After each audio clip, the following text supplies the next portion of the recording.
Okay, hai. Assalamualaikum warahmatullahi wabarakatuh. Kita berjumpa lagi dalam kelas kita hari ini, matematik. Okay, untuk minggu ni.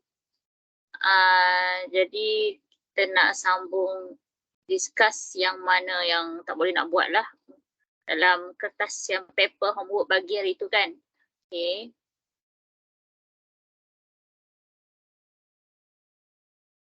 So, kalau ada soalan yang tak boleh nak buat yang hari tu, yang confused, boleh tanya saya nak bagi jawapan dululah. Jawapan untuk bahagian A. Okay, saya bagi jawapan untuk bahagian A. Korang boleh semak sendiri yang masing-masing lah. Korang semak sebab saya tak sempat nak semak. Banyak sangat. Satu paper tu kan banyak.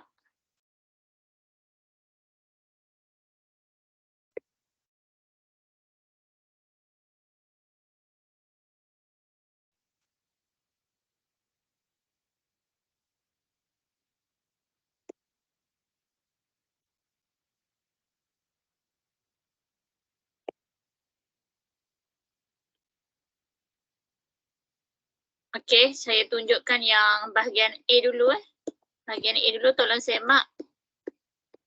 Tolong semak jawapan masing-masing.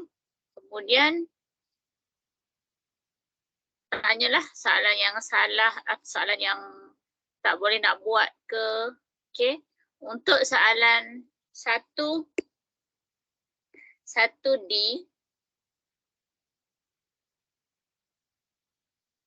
Okey, 1D. 2C. 2C. 3C. 3C. 4C. 4D. 4D. 5A. Okey, nombor 1 hingga 5 D, C, C, D, A. Okey, sampai nombor 5. Nombor 6. Nombor 6 jawapan dia A. Nombor 6 jawapan dia A. Nombor 7 jawapan dia D. 7 jawapan dia D. Nombor 8 C.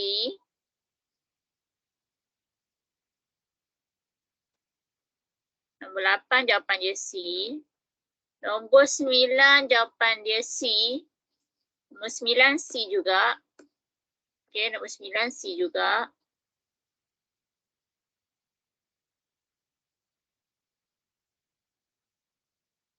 Nombor 10 A. 10 A.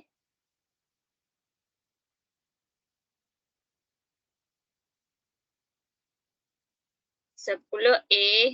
11 jawapan dia C. 11 jawapan dia C. Okey, nombor 11 jawapan dia C. Nombor 12 B. 12 B. Tak sempat boleh bagi tahu ya. 12 B. 13 D dadu. 13 dadu. 14 A. 14 A. 15 jawapan dia bola. 15 bola. 16 bola. 17 cawan. 18 ni 18 ayam. 18 A.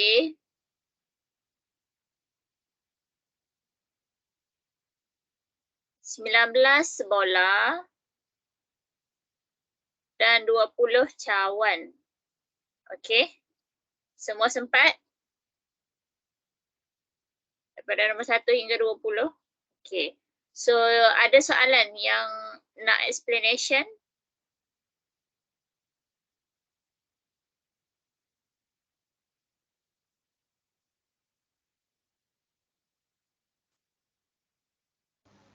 Nombor 1 cikgu. Okey, nombor 1 dulu.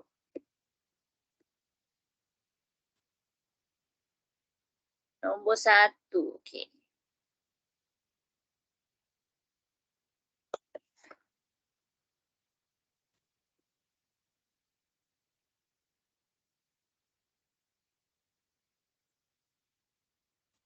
Okay, nombor 1 ni, punca kuasa J darab dengan punca kuasa J kuasa 3. So, dia macam, okay, awak ingat punca kuasa J tu mestilah kuasa, punca kuasa J dia sama dengan J kuasa 1/2. Punca kuasa J sama dengan J kuasa 1/2. Dia akan sama dua tu. So, punca kuasa J ni, yang ni dia jadi J kuasa 1/2. Darab dengan J kuasa 1/2 juga. Lepas tu kuasa 3. Bahagi dengan J kuasa 2. Lepas tu J kuasa 1/2 ni. Okay, yang dekat sini awak boleh. Ni dia ada kurungan kan, bracket kan. So darab je lah. Darab je. 1/2 darab 3. Jadi 3/2 kan. 7 1/2 darab J 3/2 bahagi J kuasa 2. So, kalau yang darab, ambil kuasa tu tambah. Lepas tu bahagi tu just tolak je lah. Kiranya J kuasa 1/2 tambah 3/2 tolak 2. Tu je. So, berapa dapat? J kuasa 0 kan? Sebab tu lah dia dapat 1.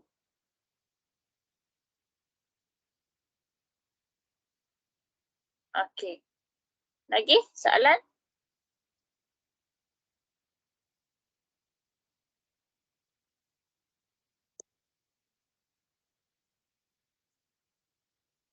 Nombor 10 macam mana cikgu?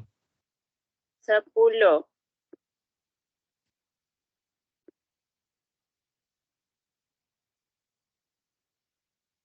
Okay, nombor 10. Dalam rajah di bawah, RST ialah sebuah segitiga bersudut tegak. Bersudut tegak. Maksudnya sini ada 90 darjah lah. Dia ada kawasan yang 90 darjah.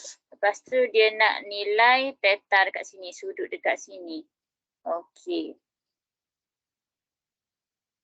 Okey. Yang ni tajuk yang guna Socah Tawa tu. Socah Tawa. Sin, cos, tan. Lepas tu dia ada opposite dengan bersebelahan. Opposite tu bertentangan kan. Adjacent tu yang bertentangan. Yang saya suruh ingat. Socah Tawa. Jadi kalau kita ada persamaan, mesti ada segitiga bersudut tegak lah. Segitiga bersudut tegak. So yang paling panjang tu ialah hypotenuse. Paling panjang tu ialah hypotenuse. Lepas tu dia bergantung kepada sudut dekat mana. Katakanlah sudut dekat sini. Theta kat sini. Maka O ni, O tu opposite. So dia mesti depan dia. Dia mestilah depan sudut tu, depan theta tu, kiranya sini O. A tu ialah adjacent, bersebelahan. So A kat sini. Lepas tu kalau kita nak guna soh ke, cah ke, tawa ni, sin, cos, tan ni, dia bergantunglah nilai apa yang diberi. Kita nak tahu theta kat sini, nilai apa yang diberi. Kalau dia bagi O dengan A, kita guna tawa. Kalau dibagi O dengan H, kita guna soh. Kalau dibagi A dengan H, kita boleh guna cah. Macam tu. Okay, so balik pada soalan ni kan. Kita nak tahu theta dekat sini. Maka kita tengok dia bagi maklumat apa. Ni bertentangan. Bertentangan dengan theta tu. Bertentangan. Maka dia adalah O lah. Bertentangan dengan dia O. Lepas tu yang 6 cm, yang 8 cm tu sebelah dia. So kalau sebelah dia adalah A. So kalau ada O, ada A, so kita akan guna ni OA ni kan, OA. So guna tangent, guna tawa. Kiranya kita nak kira tangent theta sama dengan O per A. O per A. Ambil 6 bahagi 8. 6 bahagi 8. So kalau kita nak tahu theta tu, kita kita inversekan dia. Jadi tan kuasa negatif 1 buat kurungan 6 per 8. So dapatlah jawapan dia. Okey. Macam ni je. So tekan kalkulator, tak payah apa, tak payah manual ke apa, tekan je kalkulator terus dapat jawapan. Boleh?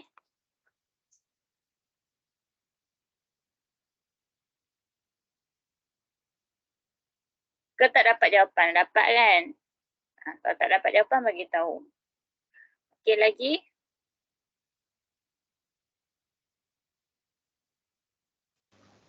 Uh, 12. 12.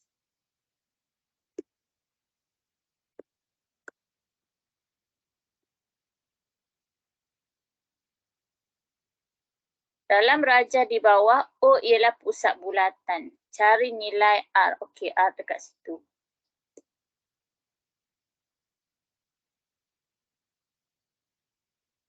O ialah pusat bulatan. Okey, so kalau ada pusat bulatan, yang ni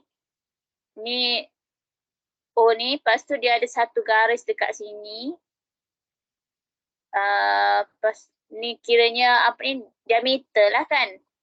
Dia ni diameter, lepas tu dia ada segi diameter, lepas tu macam segitiga bersudut tegak lah. Segitiga bersudut tegak, lepas tu ada satu tu yang diameter kan. Jadi kalau macam tu mesti ada dekat sini mesti 90 darjah lah. Dekat sini 90 darjah. Okay.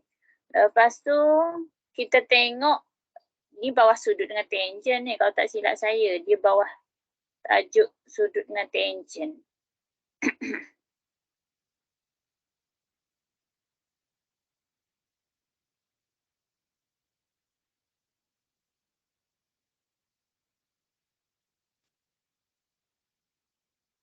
Apa dia kan? Muka surat berapa? Apa? Sekarang ni kita discuss yang soalan homework.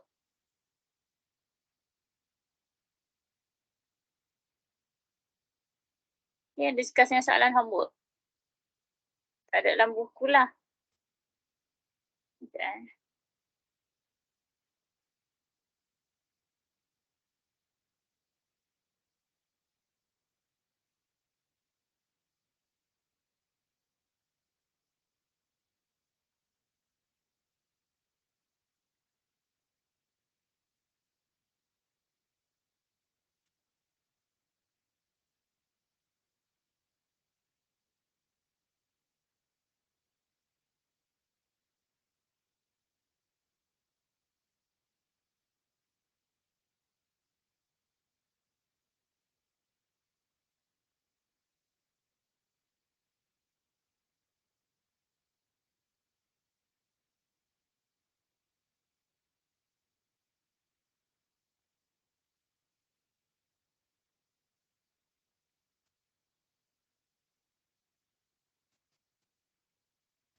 Okey.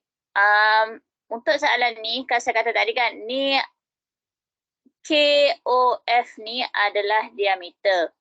KOF ni adalah diameter dan jadi kalau ada satu diameter, lepas tu dia ada segitiga ni, so dia akan ada satu bucu yang bersudut tegak lah. So sudut tegak dia adalah dekat G, sini 90. Jadi kita ada bentuk segitiga, ni, yang ni kan, ni yang ni. GF dengan sini tu segitiga. Maka sudut dalam segitiga tu 180 lah. Sudut dalam segitiga 180 kan. So kita boleh tahulah nilai dekat sini berapa. Kita cari nilai dekat sini dulu. 180 tolak 90 tolak dengan 55. Dapat 35. Dapat 35. Maka R sini ni sama juga dengan 35. Kenapa sama? Kenapa sama? Sebab ni kan satu garis lurus kan. So kalau sini 35, kalau awak nak tolak, nak tahu sini 180 kena tolak 35 kan. Awak dapatlah jawapan berapa 165 ke kan. Lepas tu nak tahu sini balik, awak kena ambil 180 tolak yang ni.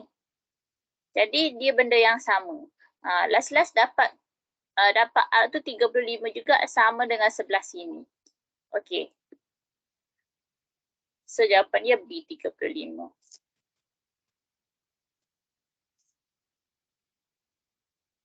Boleh? Seterusnya nombor 15.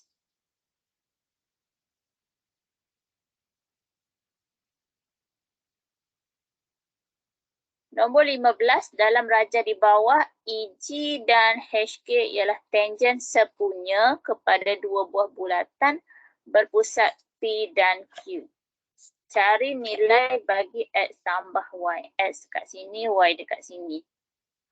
Dua bulatan tangen. Okey.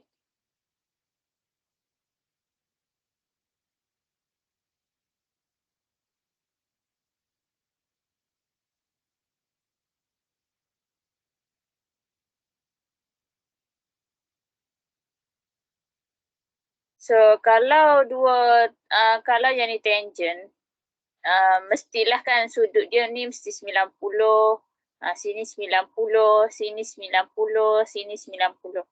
Dia apa ni? Asalkan dia dekat pusat, lepas tu ni kira radius lah. Ni pusat kan, center kan. So sini adalah radius atau jejari. Ni adalah jejari dan ni adalah tangen sepunya. Ni pun jejari, ni pun tangen sepunya. Maka sudut dekat sini wajib 90, 90, 90. Lepas tu kalau kita nak tahu nilai X dengan Y, dia sebenarnya tak ada kira pun. Kalau kita nak tahu ni, X ni kan bentuk segi empat kan, empat bucu kan, 1, 2, 1, 2, 3, 4, empat bucu kan. Okey, so kalau ada empat bucu maka sudut dalam dia mesti 360 kan. Ni, sini, dekat EPHF ni semua mesti 360. So kalau sini 90, sini 90, X ni dengan sini, X dengan sini saya letak Y lah. Okay. X dengan Y ni mesti 180 lah. Barulah dia tambah dengan apa ni? X tambah Y tambah 90 tambah 90. Barulah total dia jadi 360. So yang dekat sini ni, Y ni dia akan sama dengan sini. Sebab dia adalah satu garis, lepas tu dia adalah tangen sepunya lah. Dua bulatan. Dia akan jadi reflect lah. Dia akan reflect yang sama. Okey, dia akan reflect yang sama. X, Y tu dia akan sama dengan sini. Dan X ni dia akan sama dengan sini lah. Walaupun saiz bulatan tu dia berbeza, ada satu kecil, ada satu besar. Tapi dia sambung dekat tangen sepunya yang sama. Jadi jumlah dia mesti 180. Tak ada nak kira pun. Okey. Okey, lagi soalan?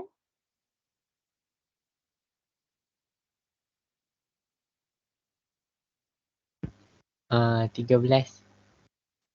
13.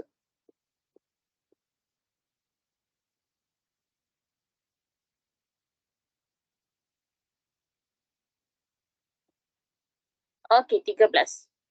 Dia nak apa? Dia nak cari nilai Z. Okey. Dalam 13. Dalam rajah di bawah, FGH ialah tangen kepada bulatan dengan pusat O. Tangen, pusat O ni jari. HKO ialah garis lurus. Okey, sini dia bagi 160 darjah. Okey. Sini 160 darjah. Okey, kalau HKO ni, HKO ialah satu garis lurus. So, kita boleh kira sini berapa lah. Kita boleh kira yang ni berapa. Sebab ni HKO ni satu garis lurus kan. Kalau sini 160, maka nak tahu sini, kita ambil dia. 180 tolak 160. 180 tolak 160. So dapat 20 darjah. So kalau yang ni 20 darjah, ni dia adalah radius kan, dia adalah jari kan. Maka dekat sini pun wajib 20 darjah jugalah. Sini 20, sini pun 20 juga. Sebab dia segitiga sama kaki. Sama kan, panjang jejari tu dia adalah jejari, so sama, segitiga sama kaki. Sini 20, maka sini pun 20 juga. Jadi apabila sini 20, sini kita boleh tahulah nilai dia kan. Untuk yang ni kita boleh cari nilai dia. Jadi yang ni pula kita ambil 180 tolak 20 tolak 20. Tu 140. Okey, 140.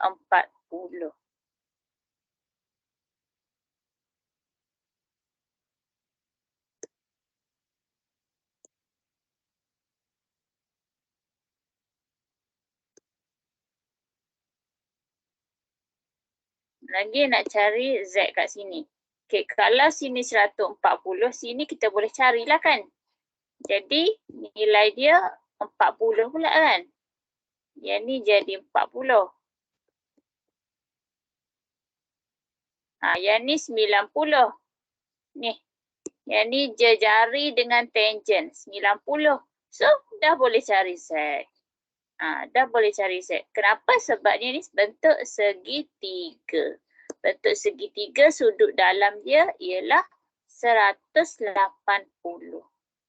So 180 tolak 90 tolak 40. Dapatlah Z. 180, 90 tolak 40, 50. Jawapan dia 50. Okey, ada betul. 50. Okey, boleh?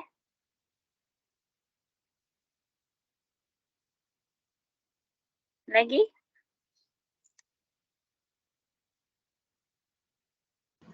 Belas cikgu.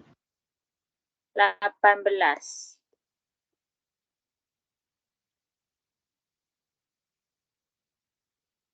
Diberi bahawa persamaan suatu garis lurus yang melalui titik kosong negatif 4 ialah Y sama dengan negatif 1/2X tambah K dengan K ialah pemalar.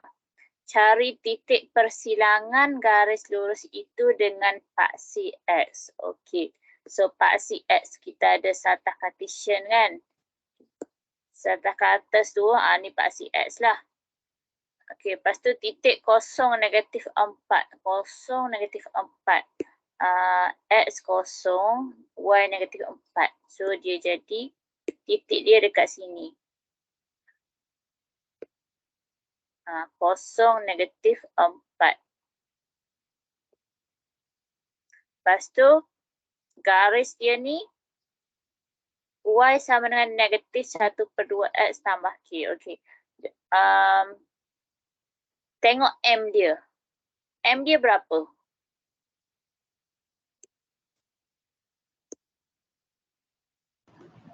Negatif 1/2. Okey. M dia negatif 1/2 kan. Jadi kalau M negatif 1/2, ingat lagi tak saya kata, saya tak ingat batch form 2 ke form 3. Yang kalau kita nak tengok kecerunan tu kan, kita ada Kalau negatif, saya kata guna tangan kiri.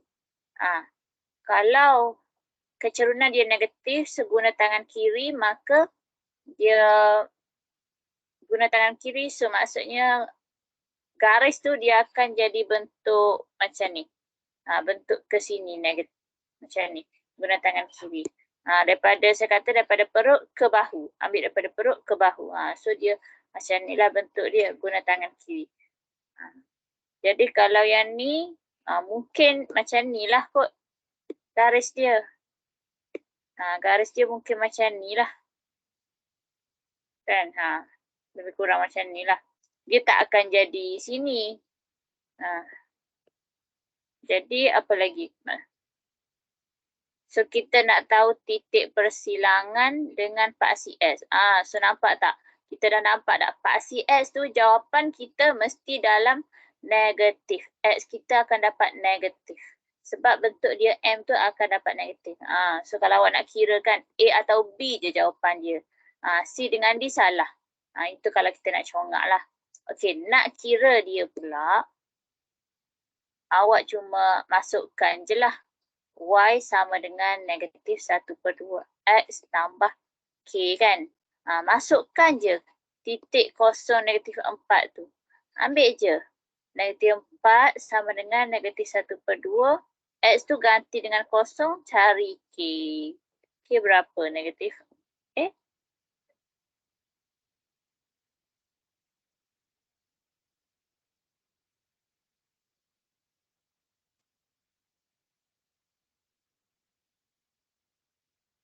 Sekejap.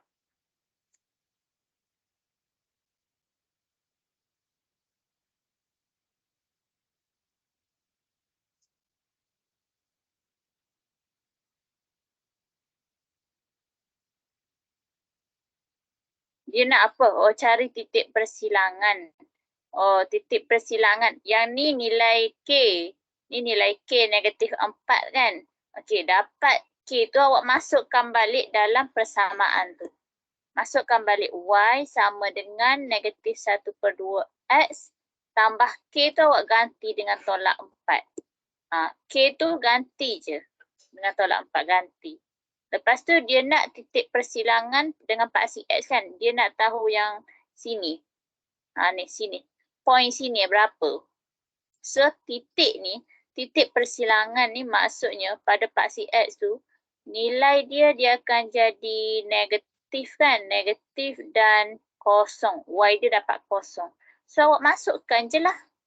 Sebab Y kita dah tahu dah Y dia.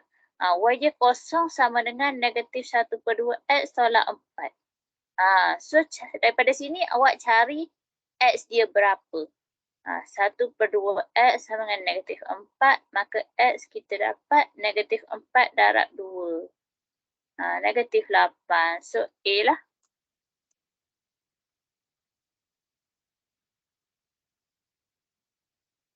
Okay, ada nadanya.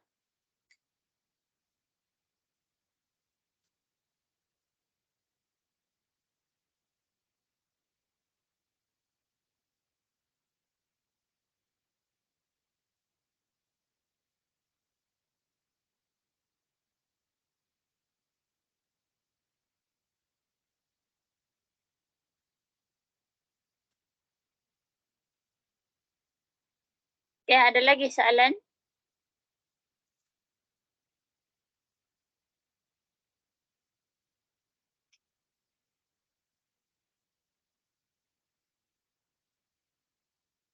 Nombor 9 cikgu. 9.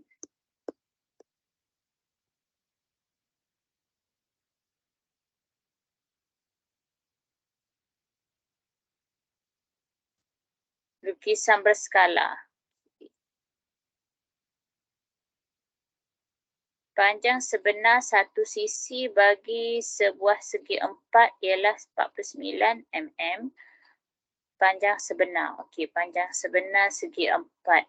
Panjang satu sisi. Okey, panjang sisi tersebut pada lukisan berskala ialah 7 cm dengan menggunakan skala 1/n. Cari nilai n. Cari nilai n. Jadi macam ni lah tajuk ni. Awak boleh ambil 1 nisbah N kan. 1 nisbah N. So untuk 1 tu, 1 yang kita, 1 cm yang kita lukis di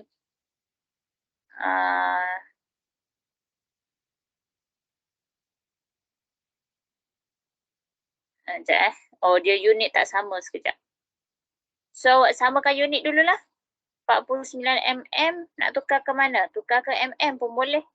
7 cm kepada mm. Tukar dulu 7 cm kepada mm. So, 1 cm 10 mm kan. 1 cm sama dengan 10 mm. Maka 7 cm dia 7 darab 10 jadi 70 mm lah. 70 mm.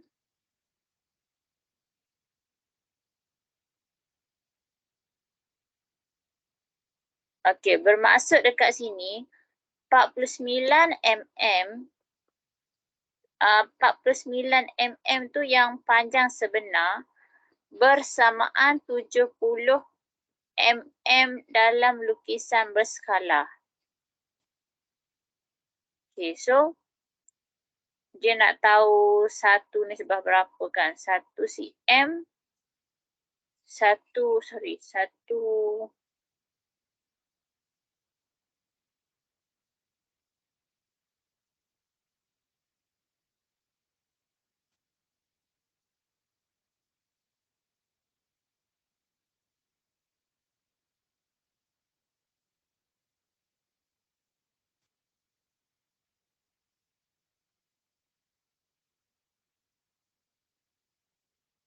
Okey, so awak boleh bahagi dia macam awak buat nisbah. Masa tingkatan 1 kan, nisbah kadar-kadaran tu kan. Awak bagi samakan unit, dulu. Lepas tu awak nak tahu 1 mm. Okey, saya tulis sini panjang sebenar. Sebenar. Sini lukisan kan. Sebenar dengan lukisan. Okey, so kalau sebenar 49 mm, lukisan dia dapat lukis 70 mm. Macam tu. So kalau sebenar tu 1 mm, macam tu. Kalau sebenar tu 1 mm, so lukisan dapat berapa? Dia jadi macam tu lah. So awak boleh nak tahu berapa panjang tu awak boleh bahagi. Kiranya 49 bahagi 49, 70 bahagi 49. Kalau bagi 49 maka yang ni pun bagi 49 jugalah. So awak nanti awak akan dapat jawapan lah 1 sama dengan berapa. Kalau tak dapat yang ni, awak juga boleh terbalikkan. Maksudnya 49 ni, nisbah 70 ni, awak bahagi dengan 70. 49 bahagi 70, 70 ni bahagi 70. Ada dapat tak jawapan? 1 nisbah berapa? So yang N tu lah yang dia nak tahu. Sebab kalau dekat sini, terbaca balik ayat.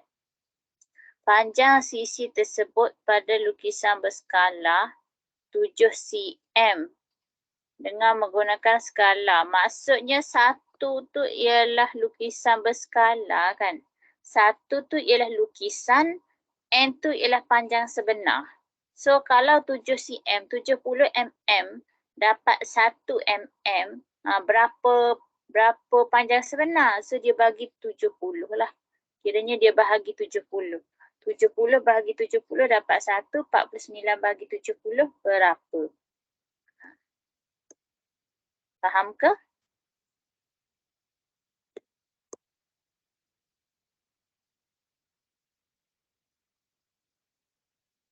So 49 bahagi 70 ada dapat nilai? 49 bahagi 70. Jawapan dia berapa tadi? C kan?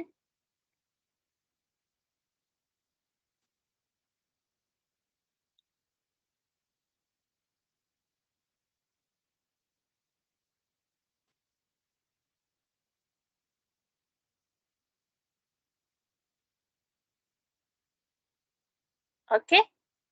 49 bagi 70 dapat 7/10. Betul? Okey, ada soalan lagi?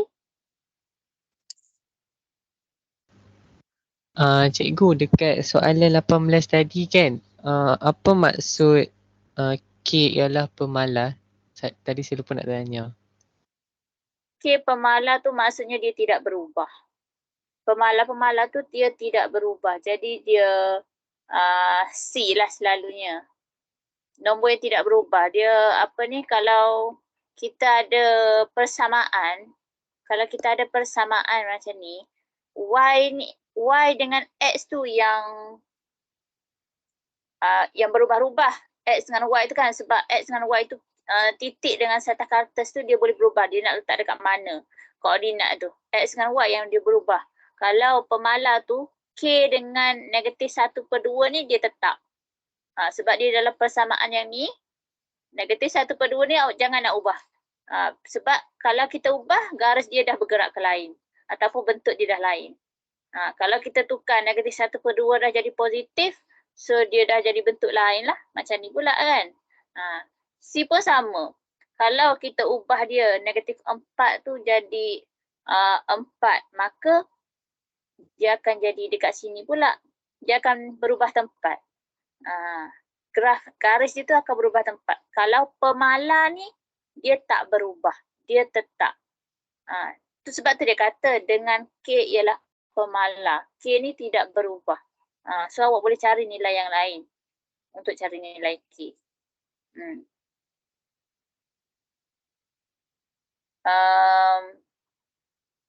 Sekadar untuk awak faham je lah. Sebenarnya maklumat yang ni tak adalah penting sangat. Tapi kalau nak faham, okey, pemalas tu maksudnya dia tidak berubah. Macam awak belajar sains kan, pemboleh ubah dimanipulasi, pemboleh ubah bergerak balas, pemboleh ubah dimalarkan. Kan ada. Maksudnya pemboleh ubah yang tidak berubah lah, yang tetap sama. So kalau macam tetap sama tu, garis dia ni macam ni, kiranya tetap sama tu, kecerunan dia wajib -1/2 tak berubah. Lepas tu C dia tetap berada dekat -4. Yang berubahnya titik dia tu boleh jadi dekat sini, boleh jadi dekat sini, boleh jadi dekat sini, sini. Mana-mana titik atas garis tu. So nilai XY tu dia berubah. Jadilah dia pun boleh ubah dimanipulasi dengan bergerak balas. Okey.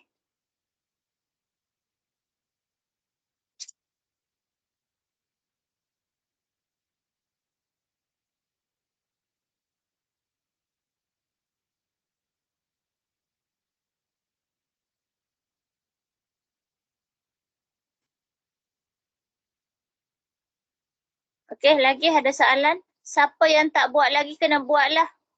Kena buat, orang lain dah buat. So malam ni tinggal discuss je. Siapa yang tak buat lagi tu, kena buat dululah baru tahu soalan yang mana tak boleh nak buat. Cikgu. Soalan 16, last. 16. Okey.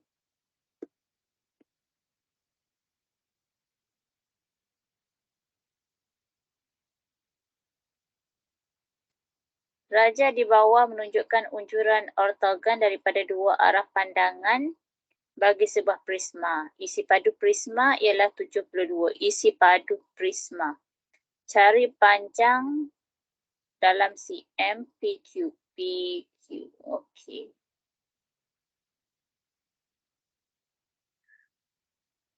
Pertama sekali prisma tu awak kena tahulah bentuk dia macam mana. Prisma. So kalau prisma ni, ciri-ciri dia kena ada dua permukaan yang sama. Lepas tu permukaan lain dia tu 4. Segi 4. Permukaan yang lain dia tu segi 4. So yang segi 4 ni, kita nampak yang ni kan, segi 4 tu maksudnya dia dekat tepi lah. Kalau yang ni segitiga, selain segi 4 tu, kalau dia ada segitiga, maka dia ada dua permukaan yang segitiga. Dia jadi bentuk dia segitiga macam ni. So belakang tu dua permukaan segitiga lah dia jadi. Dia akan ada dua permukaan segitiga. So dapatlah bentuk prisma macam ni. So tengok permukaan yang lain tu wajib segi 4 kan. Sini segi 4, sini bawah segi 4, sebelah kiri pun segi 4. Tu jadi bentuk prisma lah.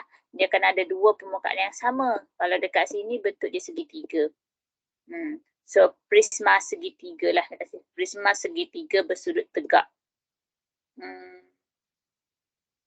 Dan untuk prisma juga dia ada kerata rentas kan. Kerata rentas dia mengikut yang ni lah. Dua permukaan yang sama tu. Segitiga. Kerata rentas tu ialah segitiga. So dia nak panjang. Isi padu dia bagi 72. Isi padu 72. So kena ingat formula untuk prisma isi padu macam mana. Jadi kalau isi padu cuboid lah. Isi padu cuboid kan. Kalau cuboid itu maksudnya panjang, darab lebar, darab tinggi kan. Kalau kita ada petak yang macam ni. So yang ni panjang, darab lebar, darab tinggi kan. Kalau yang ni tak apalah sebab dia ni permukaan dia memang segi empat dah. So kita just ambil lah panjang, lebar, tinggi dia. Ataupun ambil dekat bawah ke satu permukaan, panjang, lebar, kat bawah tu darab dengan tinggi dia. Ambil satu permukaan lah. Sama juga dengan prisma, dia akan ambil satu permukaan. Kalau yang ni kita ambil yang segitiga lah. Luas dia dapat 1/2 darab dengan panjang darab lebar. Luas dia ni. Luas dia ni. Lepas tu darab dengan tinggi dia ambil yang satu lagi yang panjang tu. Yang segitiga. Darab dengan tinggi lah. 1/2 darab panjang lebar tinggi. Sebabkan dia ni permukaan dia segitiga. Ada 1/2 lah. Jadi dia ni sama dengan 72. Panjang dia ada tak dia bagi? Bolehlah ambil 3. L tu buat PQ. Kan? So just masukkan je nilai. Satu dekat sini 1/2 darab panjang. Based on bentuk kita ni, panjang dekat sini lah. Ambil lah. Kita ambil sini tak apa. 3 cm. Okey, darab 3. Lepas tu lebar dia, ambil yang segitiga ni. Ni tak tahu kan? Letaklah PQ.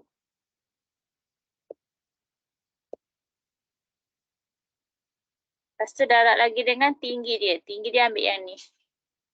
Ni, 12. Darab 12 buat sama dengan 72. Lepas tu yang lain ni bahagi-bahagi je lah.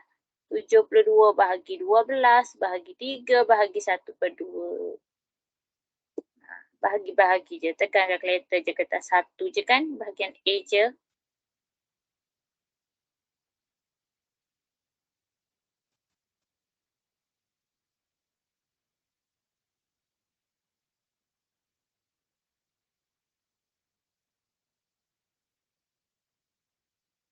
Okey, jawapan dia 4. Faham? Ada lagi soalan?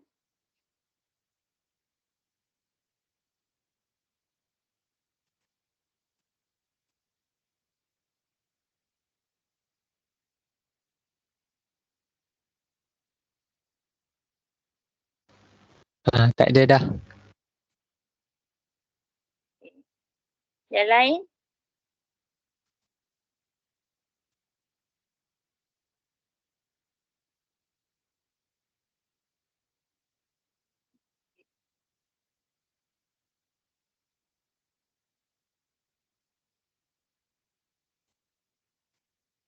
Arif ada nak tanya soalan mana? Pilih satu soalan.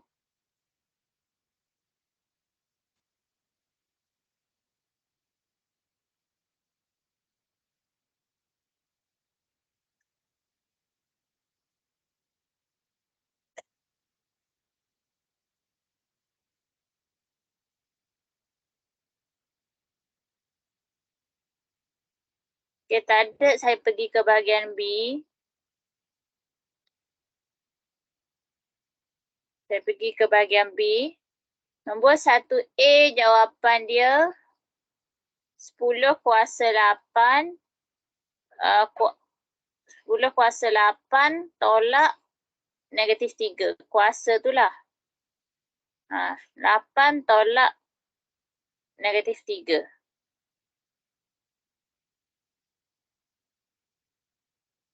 Lepas tu yang kedua ni 0.75. Lepas tu 10 kuasa kosong. Baru dapat 3 markah. Kalau yang ni buat macam ni lah, 8 tolak lah. Ataupun 8 tambah 3 diterima, 8 tambah 3 diterima. Lepas tu B jawapan dia 5, bilangan angka bererti. Saya rasa yang ni tak ada masalah kan. Angka bererti bagi yang ni 5. Lepas tu nombor 2. Nombor 2 jawapan dia yang ni. Okey, 1 markah. Dan B, okey, untuk yang ni. Ni jawapan dia 110. Okey, yang ni kena 110. Kalau tak faham, kena tanyalah. Sini 145. Dan yang ni M dia 88. Okey, 110, 145, 88. Nombor 3, nilai kecerunan. Benar-benar palsu. Benar-benar palsu.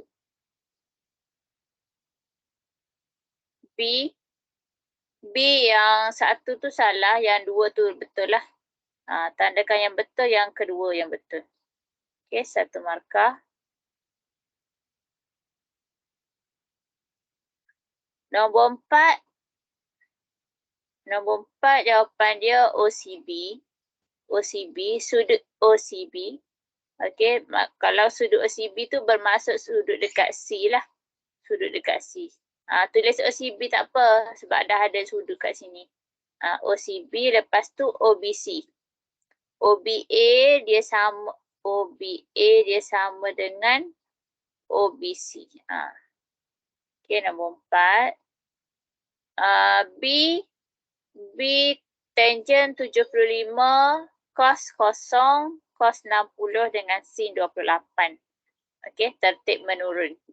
Just kira je lah ni. Yang ni awak masukkan dalam kalkulator. Lepas tu tengok yang mana lebih kecil, yang pertama. Tertib menurun.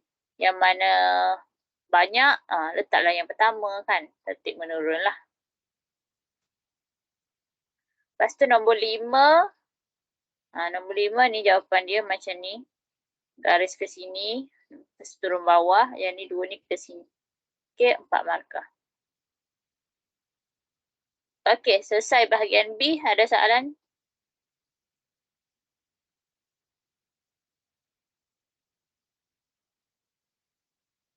Nombor 4 je, Go. Nombor 4.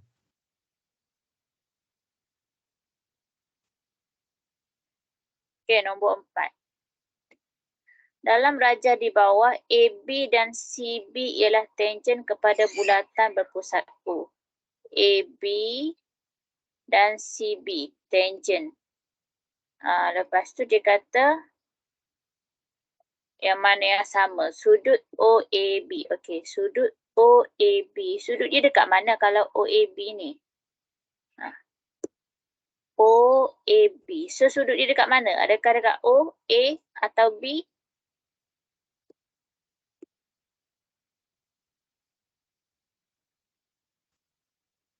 Sudut dia akan berada dekat A. Yang tengah. Yang tengah. So, sudut dia dekat sini. Sudut dia akan berada dekat sini. OAB kan sudut dia dekat sini. Bentuk yang OAB ni sudut dia dekat sini. So, dia tanya manakah yang sama dengan sudut yang ni? Okey, kalau kita ada tangent ni, dia macam lebih kurang tajuk yang tangent sepunya tadilah. Kerana ada lagi satu bulat kan. Kalau ni jejari, ni tangent, ni jejari, ni tangent. So, jejari dengan tangent ni, dia akan auto sama je lah. Sebab dia pergi kepada titik yang sama.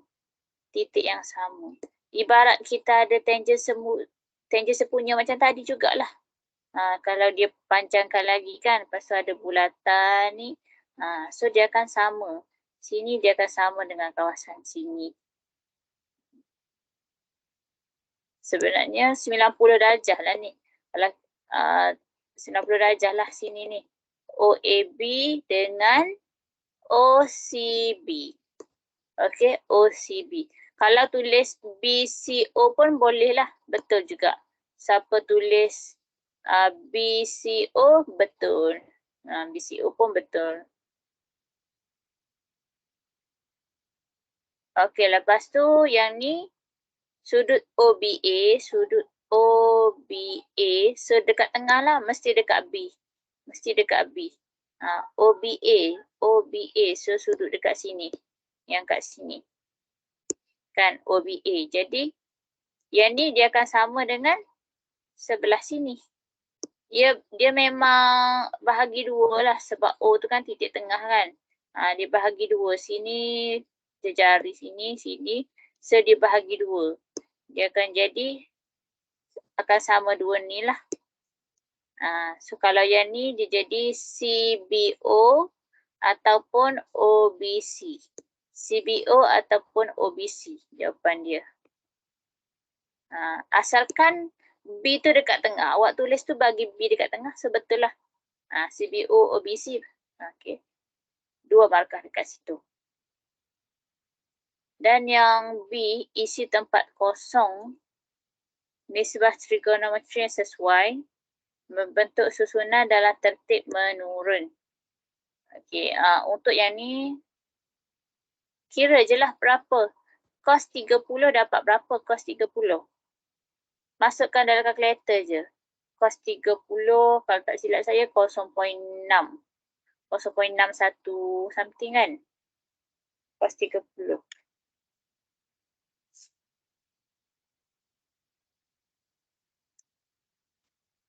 .866.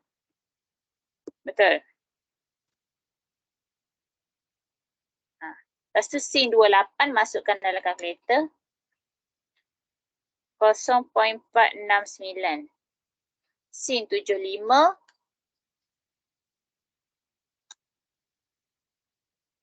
0.966. Lepas tu cos 01. Okey. So dekat sini tertib menurun. Tengoklah yang mana lebih besar, yang mana lebih banyak. 1 kan?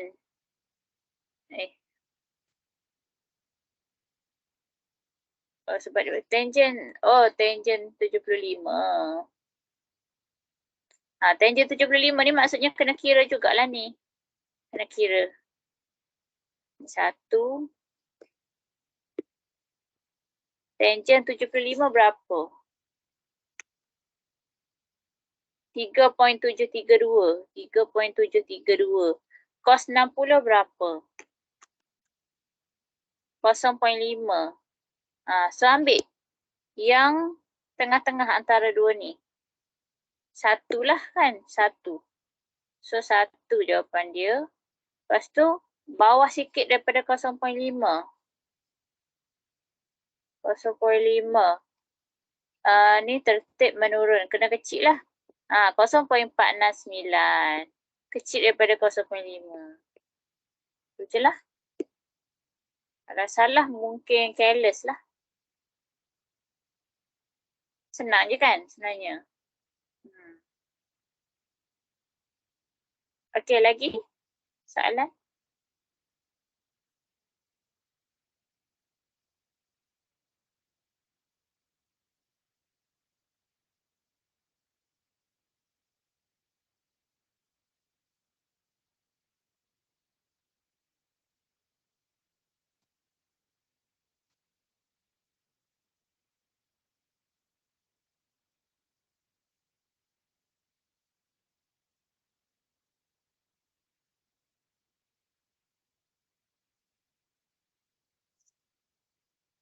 Tak ada lah bahagian B.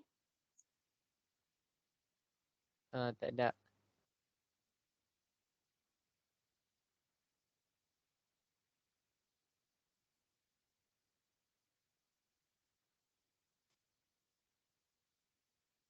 Tak ada lah tu kan. Sebab ni tengok sini. Siapa punya ni adalah tu kan. Mesti dia camkan dia punya ni. Semua betul ni untuk bahagian B.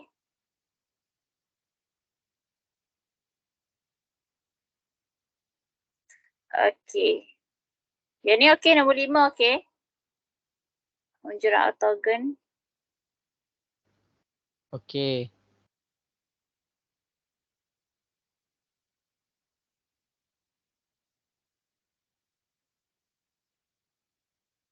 Okey, untuk bahagian C pula. Bahagian C, saya terangkanlah satu-satulah.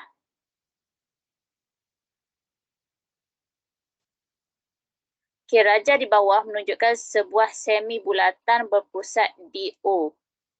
Okey, cari nilai Y tolak X. Y tolak X. Dia nak Y tolak X. Bukan 2X lah, kena cari X dia berapa.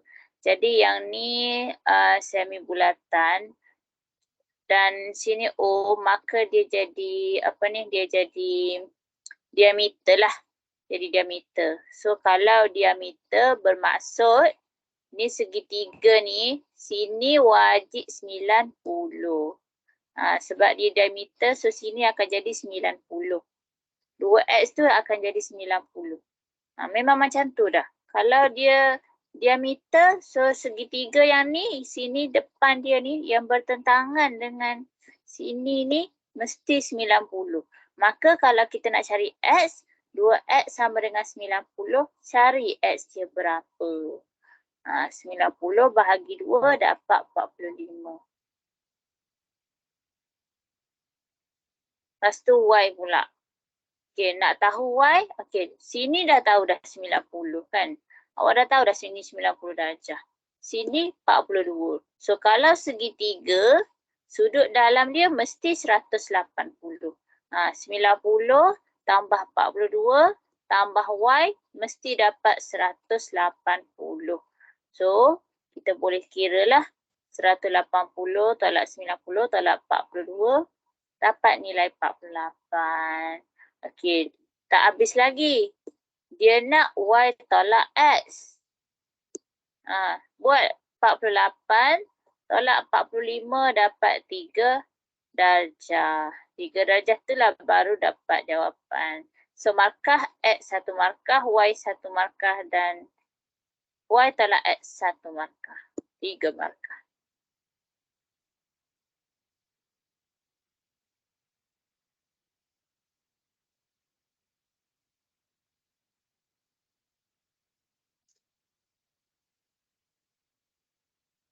B.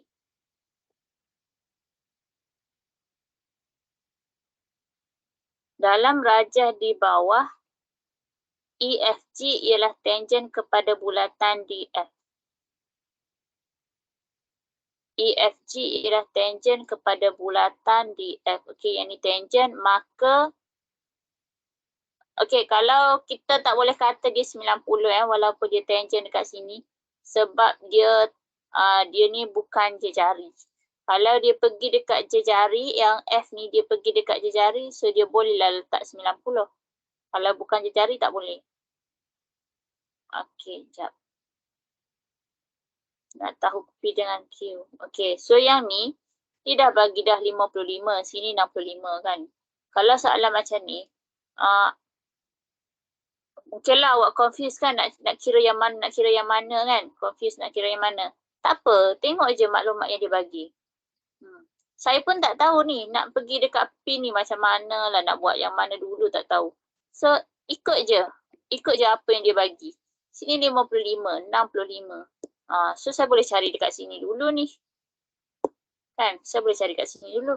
Try kira situ berapa dulu. Follow je maklumat yang dia bagi. Walaupun kita tak tahu lagi arah kita nak sampai P dengan Q tu. Kita tak tahu lagi jalan kita nak sampai P dengan Q tu. Kita mulai pada sinilah dulu. Okey, so 180 tolak 55 tolak 65 kan. So dekat sini berapa?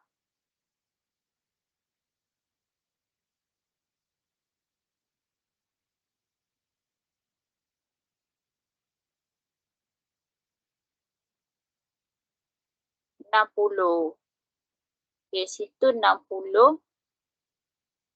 Jadi kalau sini 60, kalau kita ada dalam bulatan, dalam segi 4 dalam bulatan, dia akan X dengan Y kat sini mesti 180 kan. X tambah Y mesti 180. So, kalau sini dapat 60, maka R kita ialah R ni 180 tolak 60 lah kan. Dapat nilai 120. Yang tu R. Ya, yang tu R 120. Lepas tu P dengan Q. P dengan Q. Mana lagi? Boleh kita cari.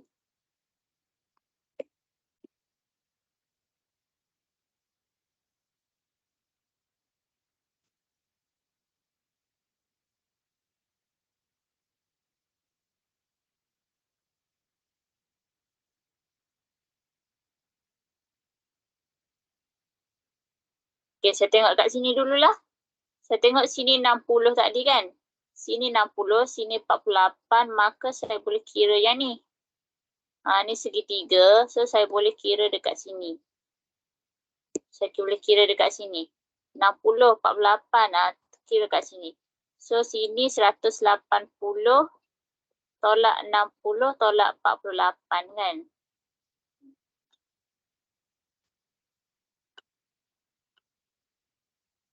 So, yang ni 72. So, kalau saya nak tahu Q, bolehlah. Kan, 180 tolak dengan 72. 180 tolak 72 dapat 108. Q. Q dengan R dah dapat. P pula. Macam mana nak kira P ni?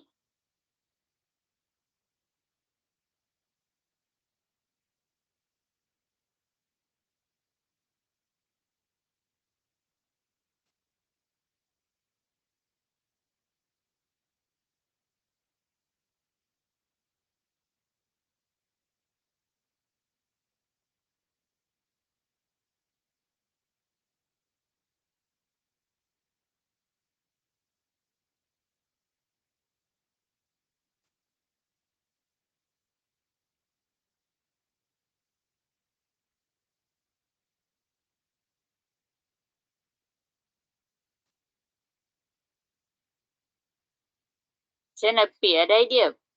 P sini je. 65 tolak 48.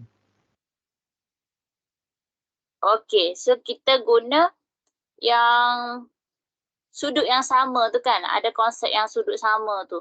Sini ni tangent. Tangent yang okey, saya guna yang biru. Ni tangent, lepas tu ada satu garis ni. Kiranya 65 ni dia akan sama dengan yang dekat sini. Kan? Dia akan sama dekat situ. 65 dekat sini. So nak,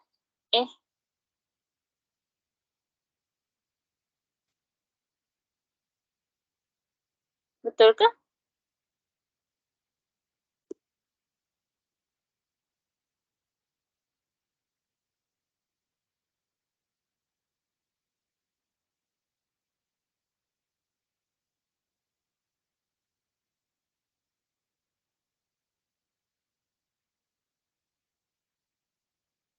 Dah salah je.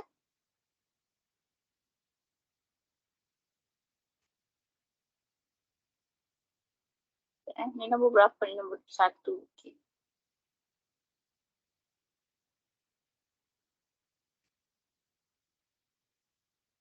Betul lah. Betul. Yang biru tu 65 dia akan sama dengan dekat sini. Okey. So kiranya P tambah 48 tu sama dengan 65 kan. P tambah 48 sama dengan 65. Maka P 65 tolak 48 je lah. Dapat 17. So tulis je balik. P 17. Q 108. R 120. So awak tulis tu dapatlah 3 markah. Betul semua dapat 3 markah. Dia tak tengok dah pun jalan kira. Asalkan ada jawapan yang betul tu, betul dah lah. 3 markah.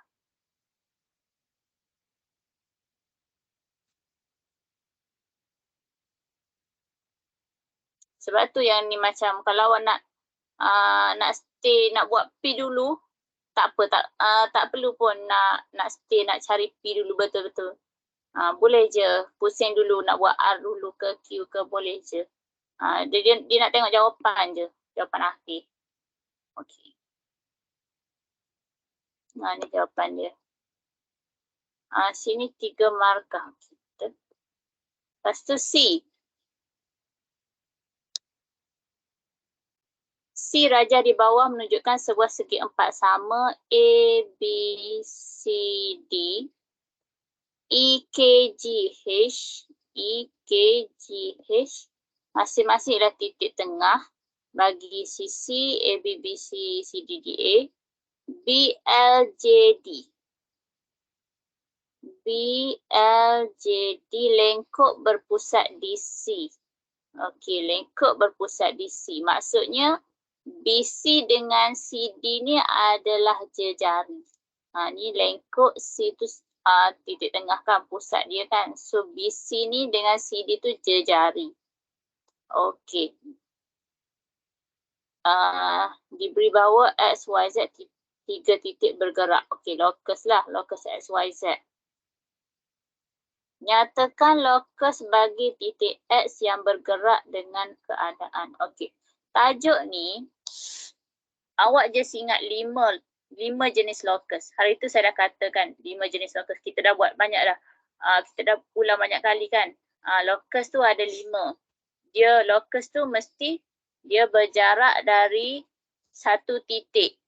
So 1 titik dapat apa? 2 titik dapat apa? Lepas tu kalau 1 garis dapat apa? 2 garis dapat apa? Hari tu kan minta hafal dah. Lepas tu 2 garis tu ada yang 2 garis selari. Lepas tu ada juga 2 garis yang bersilang. Dapat apa? Kena ingat lah. Kena ingat. Kalau 1 titik berjarak dari 1 titik akan dapat 1 bulatan. Okey, kalau 2 titik akan dapat garis yang garis berserenjang. 1 garis berserenjang kan, garis yang berserenjang. Lepas tu kalau 1 garis, 2 titik, okey, daripada 1 garis akan dapat 2 garis selari kan, 2 garis selari. 2 garis selari, a pair of parallel line kan saya kata. 2 pasang, 2 garis selari. Kalau soalan dikata locus yang berjarak daripada 2 garis selari akan dapat 1 garis selari yang berada di tengah-tengah. 1 garis tengah kan. Okey, lepas tu kalau dia bagi 2 garis bersilang, kita dapat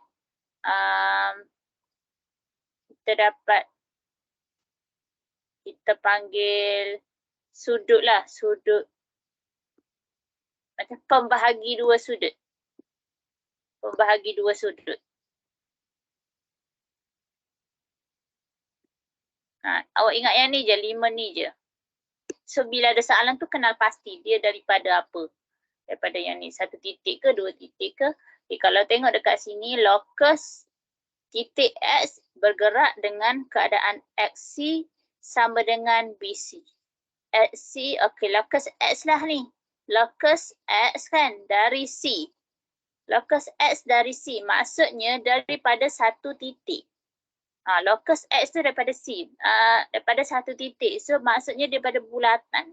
Dia akan dapat bulatan.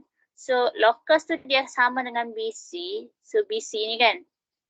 Locus dia tu daripada locus X nak pergi ke C tu, locus X nak pergi ke C tu dia jadi bulatan. So C tu titik tengah lah. Dia sama dengan BC. So dia jadi locus dia tu akan membentuk BLJD. Kan? BLJD. Ikut BLJD. Itu je lah.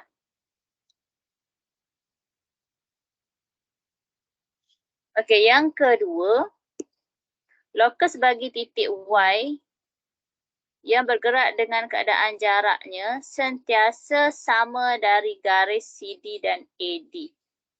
CD dan AD maksudnya dua garis. So kalau dua garis, ada dua. Okay, kita tengok CD dengan AD. CD macam ni, AD macam ni. CD dengan AD. Okey, so adakah dia selari atau bersilang? Jawapannya bersilang. Bersilang dekat D. So kita akan dapat pembahagi dua sama sudut. Okey, so AD dengan CD bahagi dua. Sudut dia ni 90 darjah ni bahagi dua. So bahagi dua dapat garis BFD. BFD ataupun DFB pun boleh. Kalau boleh, nyatakan juga F tu. Nyatakan je BFD. Tak, jangan sebut BD saja. BFD terus. Okey. Lokus bagi titik Z yang bergerak dengan keadaan jaraknya sentiasa sama dari titik B dan titik C. So yang ni dua titik. Okey, dua titik dapat apa? Garis berserenjang. Dua titik dapat garis berserenjang. Titik lokus bagi titik Z. Titik B dan titik C. So B dengan C, ni B dengan C. Dua titik dekat sini. So kalau garis dia akan jadi BC macam ni kan. Tapi dia nak berserenjang. Lawan dia ni lah. So kita dapat KFJH. KFJH. Ataupun KH pun boleh lah. Saya terima lah juga. Kalau boleh, nyatakan semua je terus. KFJH. KH pun diterima. Okey. Yang keempat, persilangan antara lokus X dan lokus Z. Lokus X dan lokus Z. X yang mana tadi? BLJD. Yang ni.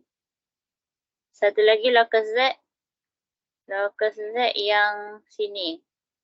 So bersilang dekat dia ialah J lah. Kan? Titik J. Titik J. Bersilang dekat titik J. Selesai.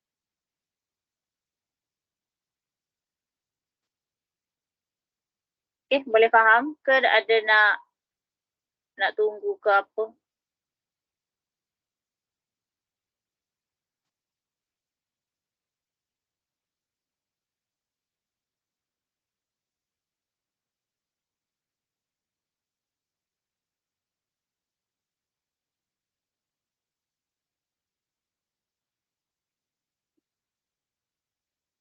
Nombor 2.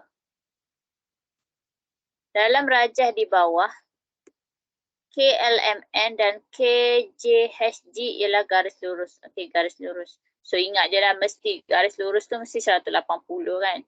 Okey, cari nilai P dan nilai Q. Okey, dia ada bulatan ni, ada bulatan. Lepas tu dalam dia ada segi 4. Maka kalau segi 4, kita kena tahu kalau sini 125, maka sini jadi tolak. Kena tolak. Depan dia tu mesti tolak 180, tolak 125. 6, 55. 55 kan. Okey. Sini 55 lagi. Yang ni. Tadi dia kata garis lurus. So kalau sini 106, sini boleh kira. 180 tolak 106. 74. Okay, 74. Lepas tu P. So automatik dah boleh kira lah kan P. Kenapa? Boleh kira tu maksudnya P tu ni segi 4. So kalau segi 4 sudut dalam dia mesti 360. So kita nak tahu P, ambil je 360 tolak 125 tolak 55 tolak 74. So dapat nilai P.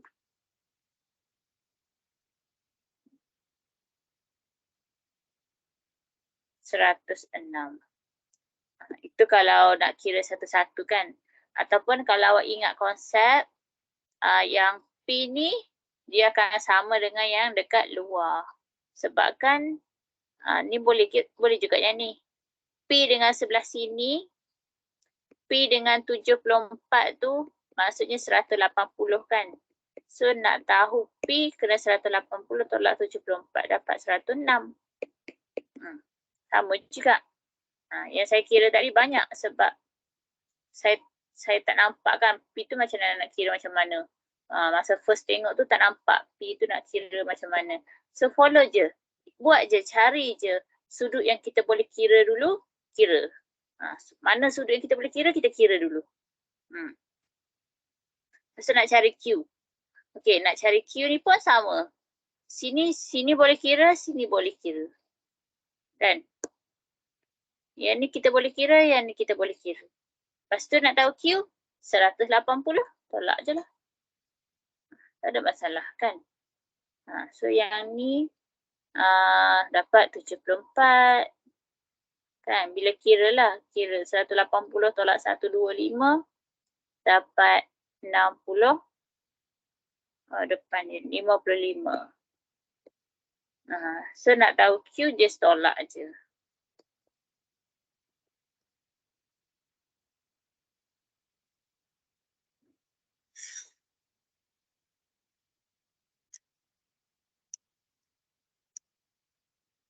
(51). So P jawapan dia P 106 Q 51. Okey, P 106 Q 51.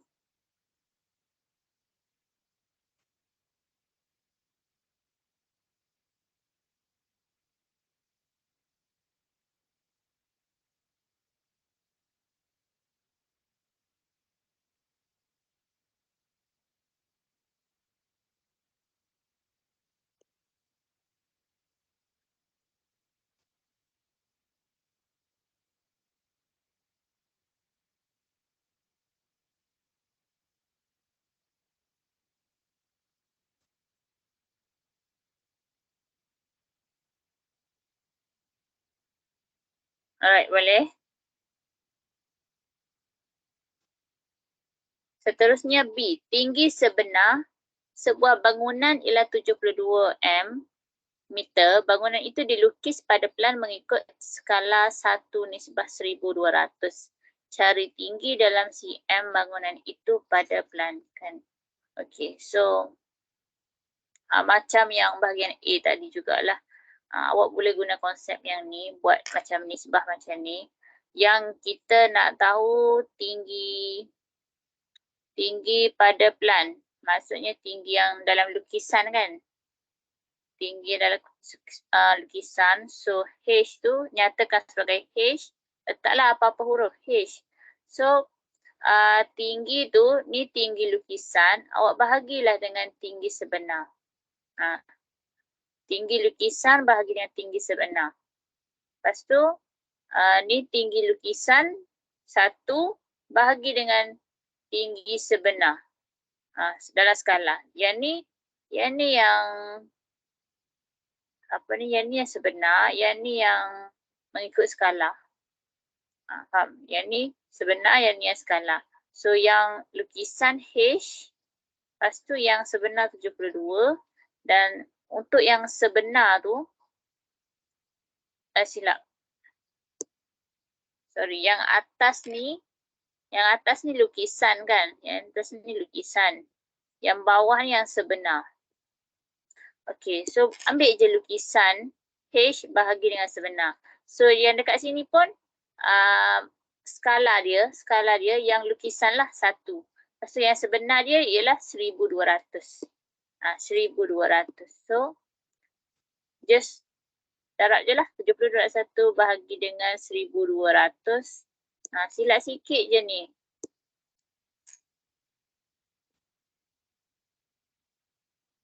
So dapatlah jawapan dia.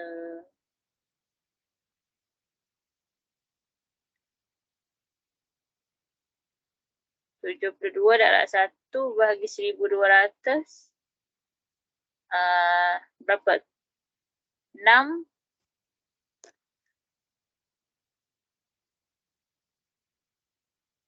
0.06 meter. Yang ni dalam meter. So kalau kita nak dalam cm, darab dengan 100 lah. Darab dengan 100, so 6 cm.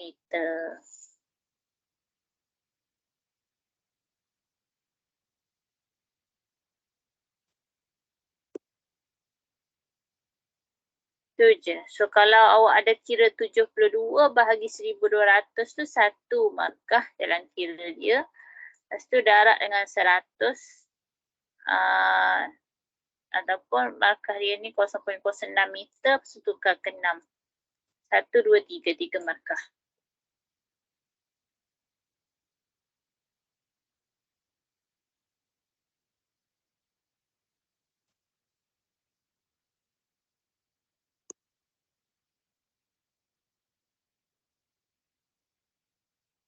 Okay, lukisan sebenar.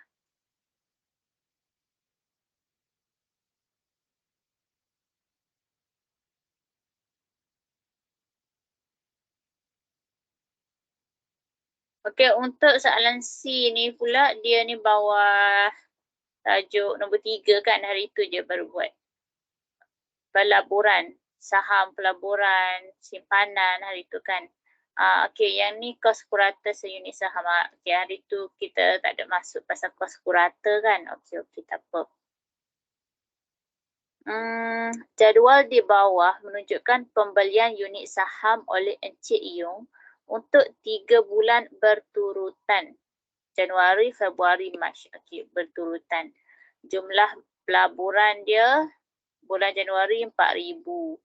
Februari 4,000, Mac 4,000. Okey, semua 4,000 tapi harga seunit dia Januari RM2.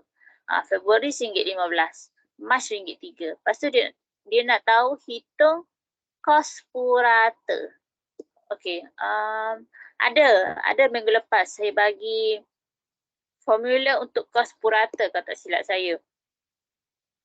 Kita nak tahu kos purata, kita ambil kos purata seunit kan.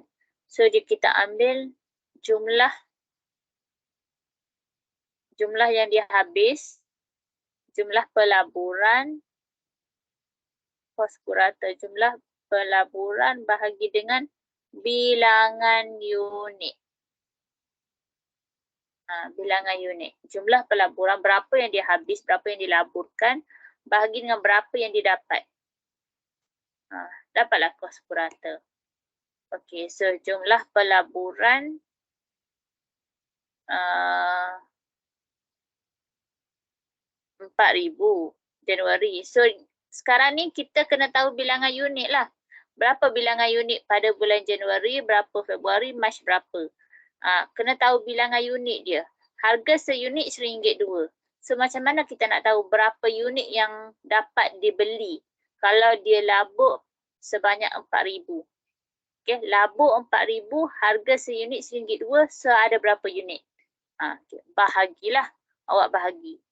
4,000 bahagi dengan RM1.2, dapat berapa unit kat situ?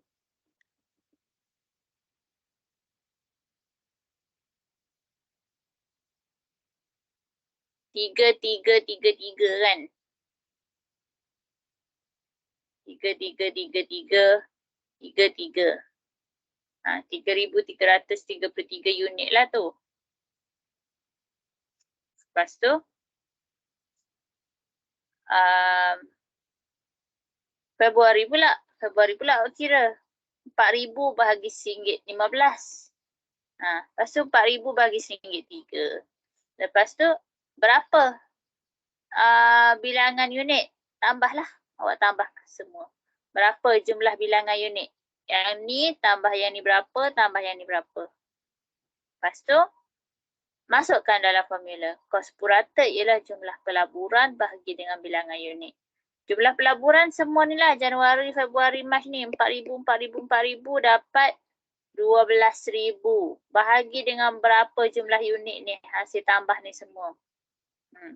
Tambah tu, okey, dapatlah jawapan dia. Okay, saya tunjuk kat sini lah. So, 4,000 bahagi yang ni. Tambah 4,000 bahagi yang ni. Tambah 4,000 bahagi yang ni. So, dia kira dapat 9,888 unit. Okay, dapatlah 2 markah dekat sini. Dapat 2 markah.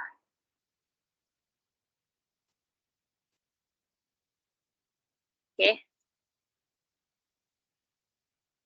Macam tu je kos purata. Lepas tu dia tanya, nyatakan strategi yang digunakan dalam pembelian unit saham. Okay, untuk strategi, tak ada jawapan lain dah. Awak kena jawab pasal strategi pemurataan kos. Strategi pemurataan kos.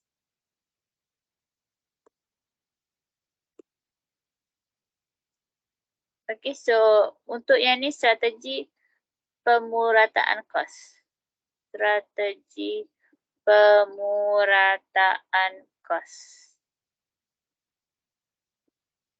So pemurataan ni maksudnya average cost. Average cost strategi. Average cost strategi. Betul lah. Average cost strategi. Terangkan kebaikan. Tu nyatakan strategi kan. Terangkan kebaikan. So kalau nak terangkan kebaikan ni awak kena tengok berdasarkan situasi yang diberi. Tengok pada situasi yang diberi. Macam mana dia bagi kelebihan dekat Encik Yong ni.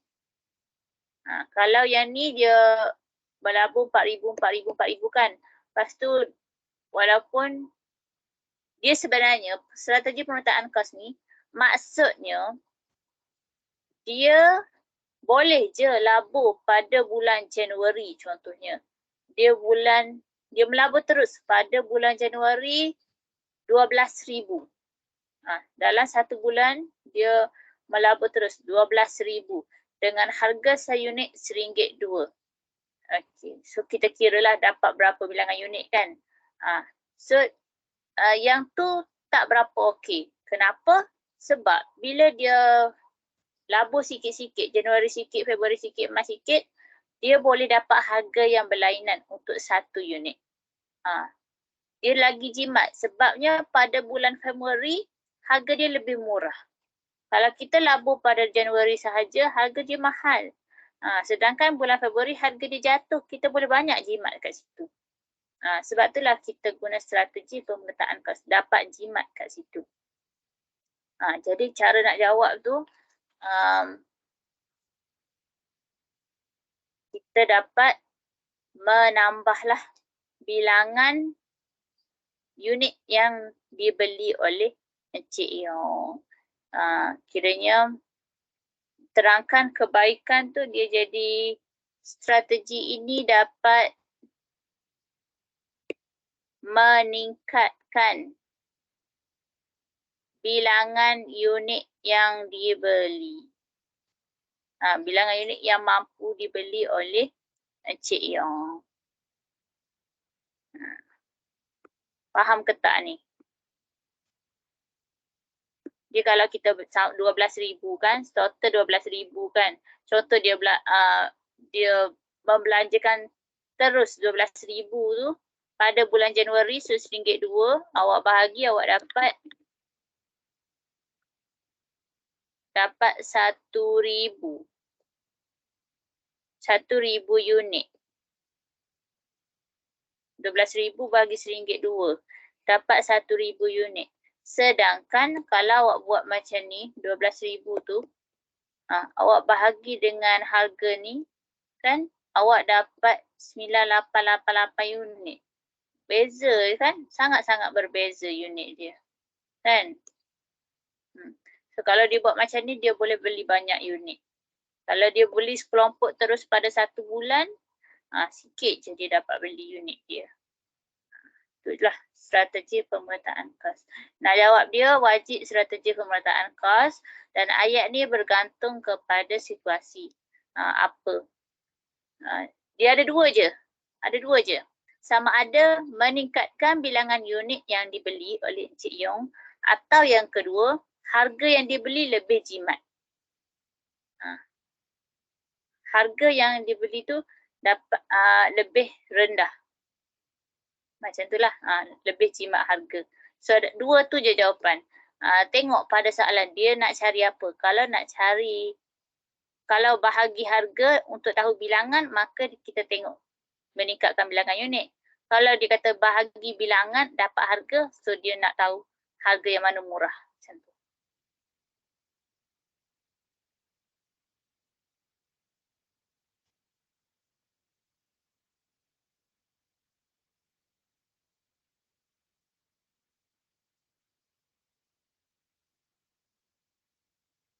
Okey, boleh? Okey, kita rest sekejap 5 minit.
Okey, kita sambung.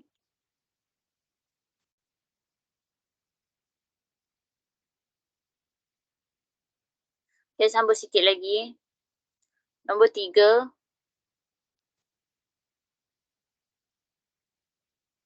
Dalam raja di bawah, garis lurus KL dan MN adalah selari. Okey, so kalau matematik ni, kalau kita baca je ayat dia, kita tulis terus maklumat apa yang dia bagi tu. Kalau dekat sini dia kata garis lurus KL dengan MM tu adalah selari kan. Maksudnya, selari-selari tu, maksudnya dia kecerunan dia sama. Ada je perkataan selari, maka kita tahu dia mempunyai kecerunan yang sama. Kecerunan dia sama. KL dengan MN tu kecerunan dia sama. Cerun dia sama. Lepas tu diberi bahawa persamaan garis lurus KL ialah 2Y tambah 4X tolak 14 sama dengan kosong. Ni dia kata persamaan garis KL. Yang KL ni. MN tak tahu KL tu. KL tu dia dah bagi dah 2Y tambah 4X tolak 14 kan. Dia dah bagi dah yang ni. So kalau dia bagi persamaan, maksudnya kita boleh tahu kecerunan lah kan. Daripada persamaan yang dibagi ni, kita boleh tahu kecerunan. Kan kita, kalau persamaan kan Y sama dengan MX tambah C, kalau ada persamaan Y sama dengan 2X tambah 3 ke. So kita dah tahulah kan, M tu ialah 2, kecerunan tu 2 kan. Samalah yang ni. Kita kena kenal pasti mana M dia. Jadi, kita dah tahu M yang KL ni, awak cari je. M untuk MN tu maka dia akan jadi sama. Cari kecerunan KL, so kecerunan MM tu adalah yang sama dengan yang KL tadi. Okey, so 2Y tambah 4X tolak 14 sama dengan kosong. Okey, so pindah 2Y sama dengan berapa? Negatif 4X tambah 14. Lepas tu Y ni mesti Y sorang-sorang. Okey, negatif 4X bahagi 2. 14 bahagi 2 kan. So Y sama dengan negatif 2X tambah 7. So nampak tak? M tu kita dapat negatif 2. M tu kita dapat negatif 2 ni. MX tambah C kan. So yang atas ni sama juga. M dia mesti negatif 2 sebab dia selari. Kecerunan dia akan jadi sama. So cari persamaan garis lurus MN. Persamaan garis lurus MN. Okey, kita nak persamaan garis lurus yang ni lah. Y sama dengan MX tambah C. Macam mana kita nak bina ni? Macam mana kan? Okey, so tengok pada maklumat MN ni. Kita dah tahu kecerunan. Kita dah tahu titik N. Titik N tu ada X, ada Y kan. So maksudnya kita dah tahu Y, kita dah tahu M, kita dah tahu X. So cari C. Kena cari C dulu. Lepas tu masukkan dalam persamaan lah. Okey, so Y kita sekarang ni ialah 9. Masukkan 9. M kita ialah negatif 2. X kita ialah 5. Tambah C. So C dapat 9 tambah 10, 19. Awak kira lah kan. C tu dapat 19. Lepas tu tak habis lagi. Tak siap lagi. Baru 1 markah. Dapat yang ni baru 1 markah. Soalan yang ni kena 2 markah. So persamaan tu dia nak awak tulis balik je lah. Y sama dengan M. Okey, macam ni jugalah. Y sama dengan MX tambah C tu. M dengan C tu ialah pemalar. M dengan C tu ialah pemalar. Yang tu yang kita kena ubah. M dia ialah negatif 2. C dia tu ialah 19. Tulis yang ni baru 2 markah. Satu-satu. Okey. Kemudian pintasan X. Untuk pintasan X yang awak kena tahunya, dia tu berada dekat paksi X lah kan. So pintasan X tu dekat paksi X. Di mana koordinat dia adalah X dengan kosong. Nilai Y dia kosong. Nilai Y dia kosong. So dekat mana? Dekat mana? X tu berapa? Pintasan X tu ialah X tu lah. Kita kena kira yang tu. Okey, Y kita dah tahu dia ni kosong kan. Okey, so awak masukkan je nilai. Masukkan je nilai. Y sama dengan MX tambah C tadi. Okey, ambil yang ni. Lepas tu pintasan X tu Y dia kosong. Sama dengan negatif 2 X dia. Okey, X kita nak cari. So kira lah. 2X 19. X sama dengan 19 bahagi 2. Bila 19 bagi 2 apa tak apa dah, 19 per 2. Okey, ataupun dalam perpuluhan pun boleh. Okey, so 2 markah. 2 markah dekat, awak masukkan kosong 1 markah, jawapan akhir 1 markah.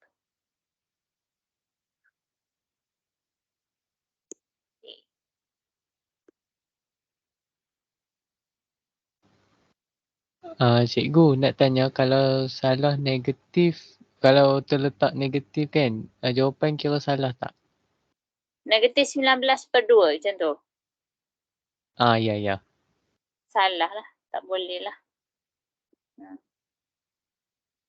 Tak dapat markah lah.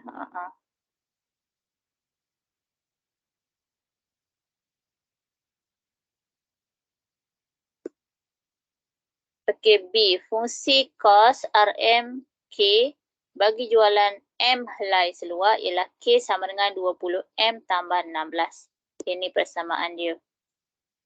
Okey, hitung cos dalam RM bagi 350 helai seluar yang dijual. Okey, dia bagi persamaan yang ni tadi. So, K ni apa? Cos kan? K tu adalah cos dan M tu ialah bilangan helai. Jualan M helai seluar. M tu ialah bilangan helai dan K tu ialah kos, fungsi kos. Kos ialah kos bilangan helai dengan kos duit je kan. Okay.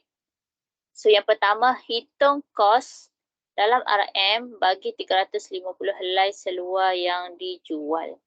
Tak ada masalah lah. Just tukar je lah. M tu ialah bilangan helai. So M tu awak tukar kepada 350. Okay, 20M tadi. 20K sama dengan 20M tambah 16. 20 darab 350 tambah 16. So dapatlah 7016. Okay. So 2 markah lah. Sini 1 markah, jawapan akhir 1 markah. Nyatakan kecerunan bagi fungsi K. Okey, kecerunan ni tak ada apa pun kecerunan. 20 lah. 20 kan? 20. So, nyatakan kecerunan, dia seterusnya terangkan maksud kecerunan itu. Apakah maksud RM20 tu? Apakah maksud RM20 tu? So, kalau dekat sini maksudnya dia kata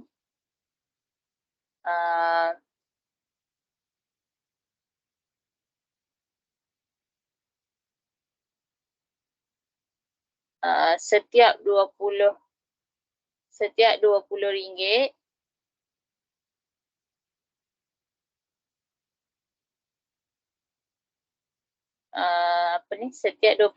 tu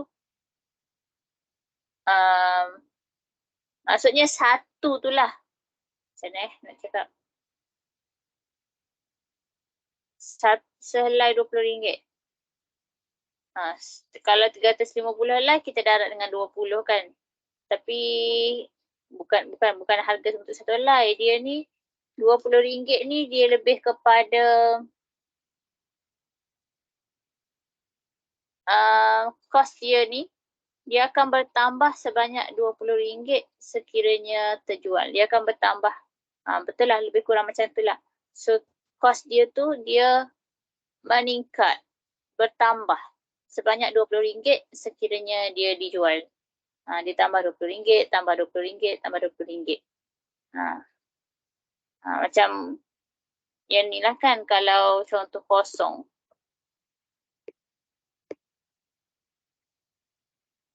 Contoh saya ambil dekat sini. K sama dengan 20M tambah 16. Contohlah tak ada terjual, kosong. So kosong kan. M tak ada yang terjual, kosong bilangan yang terjual kan. Maksudnya 20 darab kosong tambah 16 kan. So dapat 16. So kalau 1 terjual, 20 darab 1 tambah 16, 36. So kalau 2 terjual, 20 darab 2 tambah 16. 2 helai terjual dapat 56. Okay, nampak tak? So dekat sini, setiap helai yang terjual meningkat sebanyak RM20. Harga dia. Sale dia tu, kos dia tu akan meningkat sebanyak RM20 untuk setiap jualan. Okay. Faham kan? So yang ni satu markah je ni.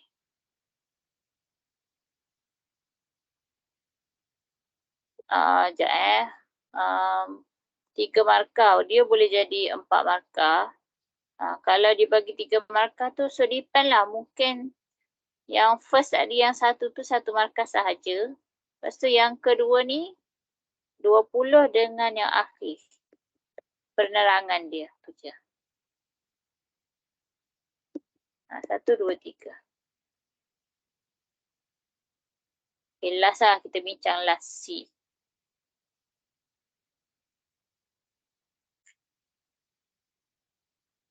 Diberi persamaan garis lurus PQ 8X tolak 16Y sama dengan 24.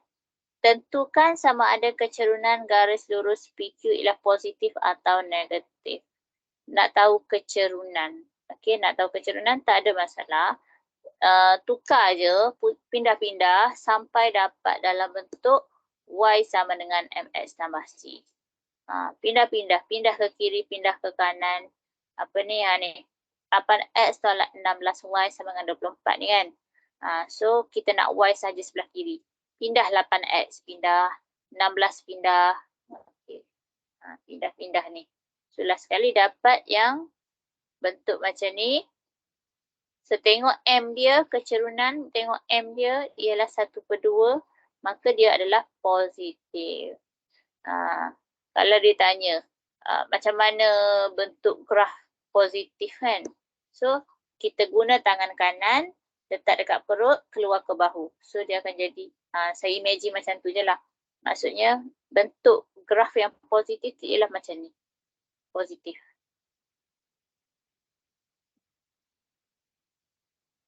Okey, yang kedua cari persamaan garis lurus selari. Okey, maksud selari kecerunan dia akan sama. Okey, melalui titik 4 dan negatif 2. Okey, so persamaan garis lurus melalui titik 4 dengan negatif 2. So ambil je lah. Kita ada persamaan yang ni. Kan, kecerunan yang sama 1/2. Melalui titik 4 negatif 2. So yang ni X dengan Y. Lebih kurang soalan tadi ni. Lebih kurang soalan tadi. Dia nak persamaan. Kita dah tahu M iaitu 1/2 tadi. Sebab dia kata selari. So M dia sama. Lepas tu dia ada X, ada Y. Okay, so tinggal cari C. Masukkan nilai Y, masukkan nilai M, X tambah C. So kira yang ni cari C. Cari C berapa. Lepas tu, ambil balik persamaan kita. Tulis je balik. Tinggal X dengan Y je yang tak perlu ganti. Sebab dia adalah pemboleh ubah. Yang berubah.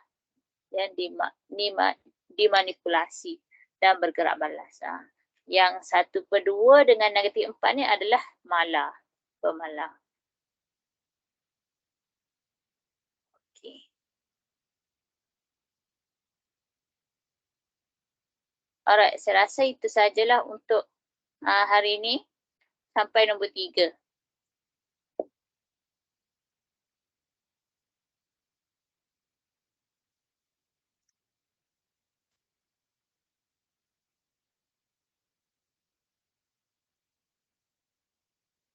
Untuk nombor 456 456.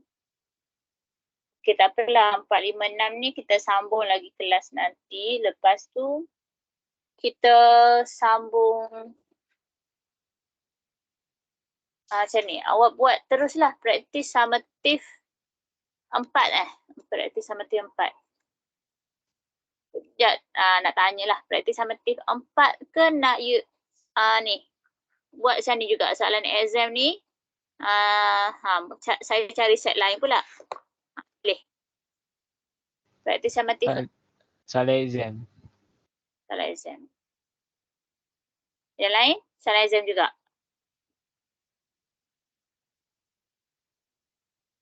Okey, kalau macam tu saya bagi soalan exam. So sempatlah. Ada lagi cuti ni kan. Okey, buat soalan exam dulu. So next class kita sambung. Kita buat yang ni dulu. Next class ni kita sambung yang ni. Lepas tu kita tengok soalan yang tak boleh nak buat yang ni lah. Okey.